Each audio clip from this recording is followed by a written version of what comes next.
I will celebrate each goal I accomplish with gratitude and joy. That's going to be our affirmation for today. That's going to connect back to some thoughts as we, now that we've established our work here, we can make progress and we can set and collectively do some side conversations, though it's going to be pretty one-sided because here I will be. So before we get started, I did want to note that as you get going, which I have, if you might see, that I have not really loved interacting with the pens. And so I'm going to do some gluing in just a little bit. But before we do that, I thought we would just kind of use this work to start our square breathing, start off with our square breathing. And then just like before, we'll go along here.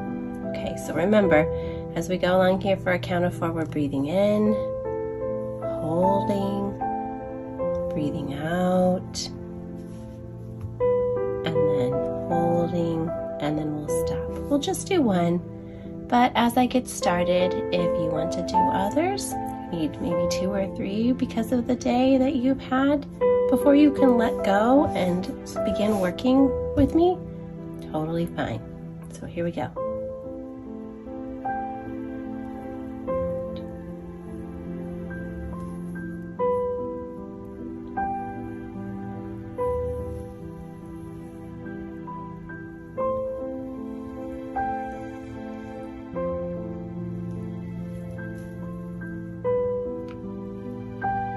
I don't know about you, but I think it's that hold after my out breath that I need to work on. That requires my focus. So, as I said before, you can, if you don't want to use pens, you can use some fabric glues. This is just a fabric glue stick, just pretty generic. And then there's this other one that's pretty. If you use it a lot and it twists up, which is kind of nice. And you can refill it. So I have some refills that I can screw this off and put it on. This was whenever I was getting into some hexies. So don't do a lot because I have learned that it's harder for the needle to go in. So I just want it not to fall off, and that's what we'll establish here. I have most of these kind of laid down. I'm going to do this one. Here we go. So I'm not sure what you're bringing with you today, but it's the middle of December now, and I am feeling the stress of some assignments I have coming up and some grading I have to get back to. So I have been doing sashiko thread. Again, I'm not sure I'm saying that correct. But I wanted to change colors so you can see the blue that I have in here. And so I'm going to use this gray. And I'm going to kind of show you what I plan to do here. But it's the middle, well, it's not even the middle of December. Doesn't it feel like it should be the middle of December? It feels like we should be further through than we are, but we just got started. So we're 1 week in. So I like this gray here, so I'm going to pull the gray. I'm going to probably work on this as we're talking today and then work our way through. And we'll just see how far we get along. Scrunching it up, and if it puckers a little bit, that's okay. Eventually it'll all get sewn. Now, let's do some work together. So I'm going to start right here and go outward, and then change thread as we need to. As I was saying, it's kind of been a week already, and it's a Wednesday, but there's not much time left. So my vision for these videos was to not only establish or show you how to get started in doing sewing as meditation, but also to really connect on a deeper level, because whenever I was growing up, I didn't sit and sew in a sewing circle, but I had my grandma do it. I think it skipped my mom's generation, but they did sit together and chat, and somehow I always found myself, I was really the only girl cousin, and so I often would sit and listen to my aunts and uncles, well, my aunts and my mom, sometimes my grandma. And I like this idea of side conversations. I feel like sometimes if we were to sit and sew and do this alongside each other, it just kind of, levels the playing field, if you will. We might be friends, we might be acquaintances, but something about working alongside someone and having a conversation just makes it feel a little bit easier. You don't have to have eye contact. So I'm going to keep, for this week, we're just going straight, and we're going pretty linearly I think I'm going from right to left this time. But the way I'm holding it, it looks like I'm doing it up and down. Next week we'll change direction a little bit and see how that adds to our work. So as you're watching this, my vision was to kind of have a little, it's going to be one-sided from me, but I'll feel like I'm talking to someone else. And maybe some of the things that we chat about will be something that will give you something different to think about. And here's why. So I have been really interested in the work by the author Ursa Daly Ward. And she has a book out called The How. And I was reading, I'm not sure what the chapter was, and I apologize for that. If I think about it, I will do it, but I will reference it down below.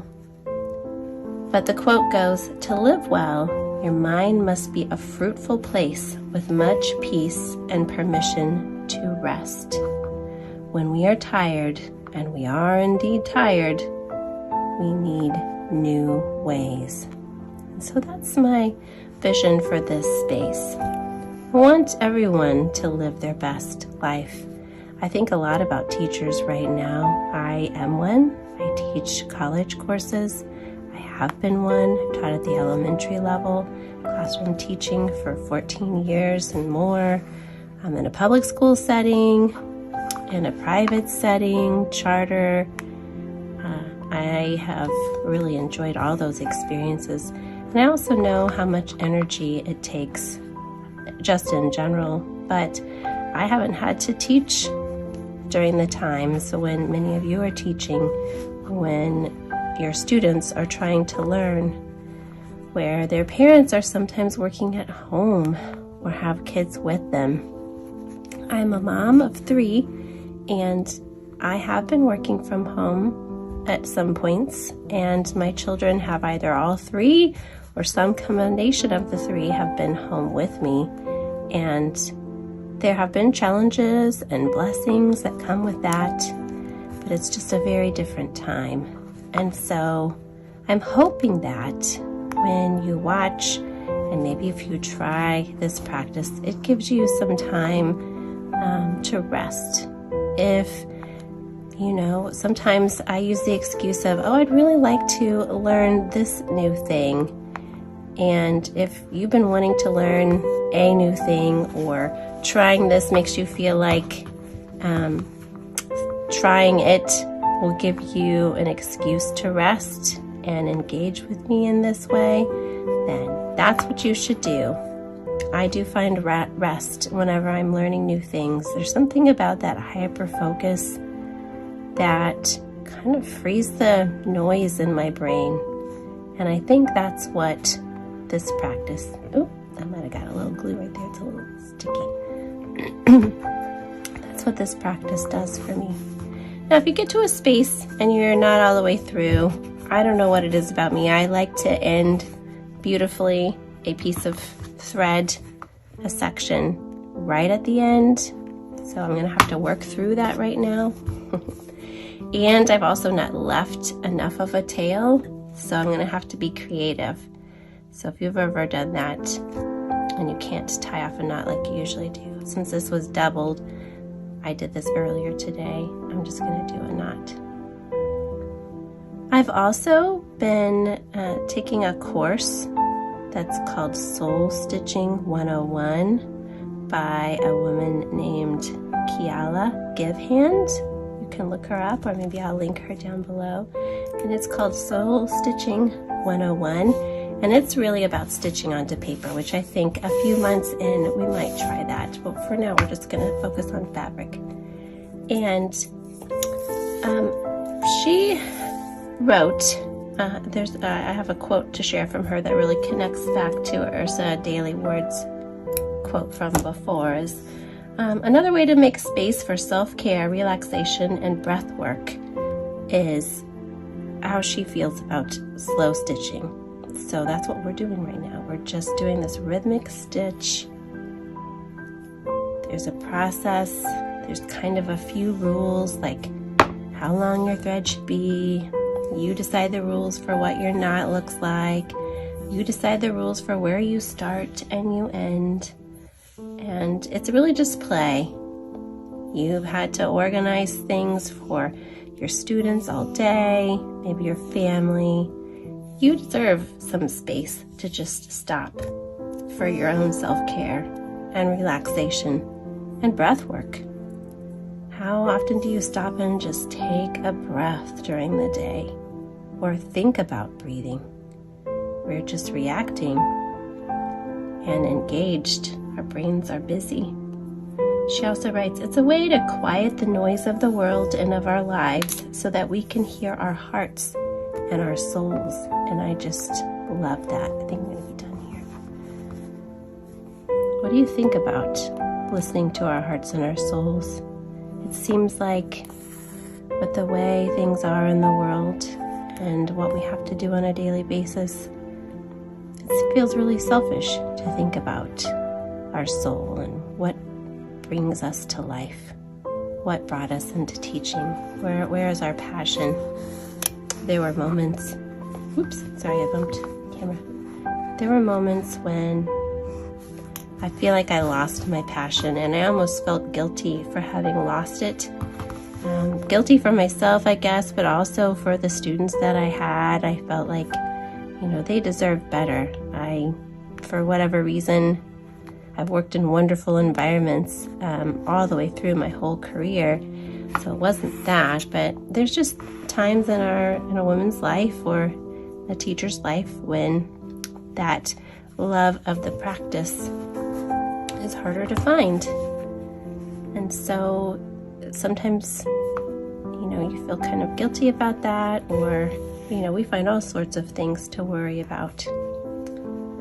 But this can be a place where you just stop, and after you've done the setup work, it's really just about playing with color and stitch and just getting in this back and forth rhythm and letting thoughts come and go as they will. Maybe over time, you can begin to see a pattern in your thinking. And those are just some things to think about today. Can this be part of your self-care practice? Just 10 minutes, 5 minutes. Close the door, end your night before you go to bed. Pick out one section, and that's it. It doesn't have to look perfect. It doesn't have to follow a pattern. It doesn't have to be exactly like a teacher shows you on a tutorial. It's just yours. So I will leave you now, and I hope you have a wonderful rest of your week. For many of you, I know that next week will be the last one before you get to have a wonderful and beautifully deserved winter break. Our affirmation for today was, I will celebrate each goal I accomplish with gratitude and joy. So as you are participating in your practice, think about those words from Ursa Daily Ward or Kiala Give Hand, or concentrate on that affirmation. What are some positives